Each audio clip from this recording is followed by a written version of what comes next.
Inilah Injil Yesus Kristus menurut Yohanes. Pada hari raya orang Yahudi, Yesus berangkat ke Yerusalem. Di Yerusalem, dekat pintu gerbang domba, ada sebuah kolam yang dalam bahasa Ibrani disebut Betesda. Serambinya ada 5, dan di serambi-serambi itu berbaring sejumlah besar orang sakit, orang-orang buta, orang-orang timpang, dan orang-orang lumpuh yang menantikan goncangan air kolam itu. Sebab sewaktu-waktu turun malaikat Tuhan ke kolam itu dan menggoncangkan air itu, barang siapa yang terdahulu masuk ke dalamnya sesudah goncangan air itu menjadi sembuh, apapun juga penyakitnya. Ada di situ seorang yang sudah 38 tahun lamanya sakit. Ketika Yesus melihat orang itu berbaring di sana, dan karena ia tahu bahwa ia telah lama dalam keadaan itu, berkatalah ia kepadanya, "Maukah engkau sembuh?" Jawab orang sakit itu kepadanya, "Tuhan, tidak ada orang yang menurunkan aku ke dalam kolam itu apabila airnya mulai goncang. Dan sementara aku sendiri menuju kolam itu, orang lain sudah turun mendahului aku." Kata Yesus kepadanya, "Bangunlah, angkatlah tilammu, dan berjalanlah." Dan pada saat itu juga sembuhlah orang itu. Lalu ia mengangkat tilamnya dan berjalan. Tetapi hari itu hari Sabat. Karena itu orang-orang Yahudi berkata kepada orang yang baru sembuh itu, "Hari ini hari Sabat, dan tidak boleh engkau memikul tilammu." Akan tetapi ia menjawab mereka, "Orang yang telah menyembuhkan aku, Dia yang mengatakan kepadaku, 'Angkatlah tilammu dan berjalanlah.'" Mereka bertanya kepadanya, "Siapakah orang itu yang berkata kepadamu, 'Angkatlah tilammu dan berjalanlah'?" Tetapi orang yang baru sembuh itu tidak tahu siapa orang itu, sebab Yesus telah menghilang ke tengah-tengah orang banyak di tempat itu. Kemudian ketika bertemu dengan dia dalam bait Allah, Yesus lalu berkata kepadanya, "Engkau telah sembuh, jangan berbuat dosa lagi, supaya padamu jangan terjadi yang lebih buruk." Orang itu keluar lalu menceritakan kepada orang-orang Yahudi bahwa Yesuslah yang telah menyembuhkan dia. Dan karena itu orang-orang Yahudi berusaha menganiaya Yesus karena ia melakukan hal-hal itu pada hari Sabat.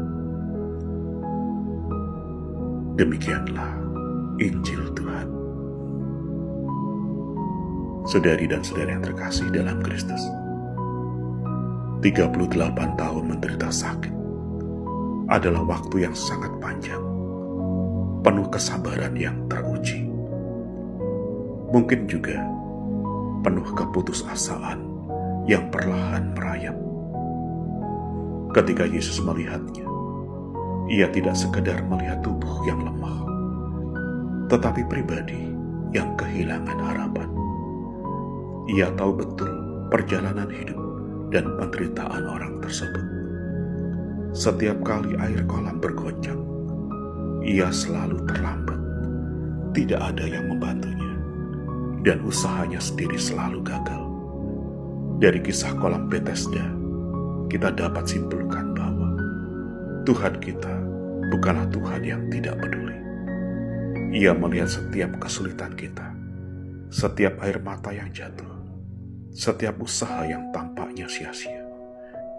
Ia tahu berapa lama kita telah menunggu dan kehilangan pengharapan.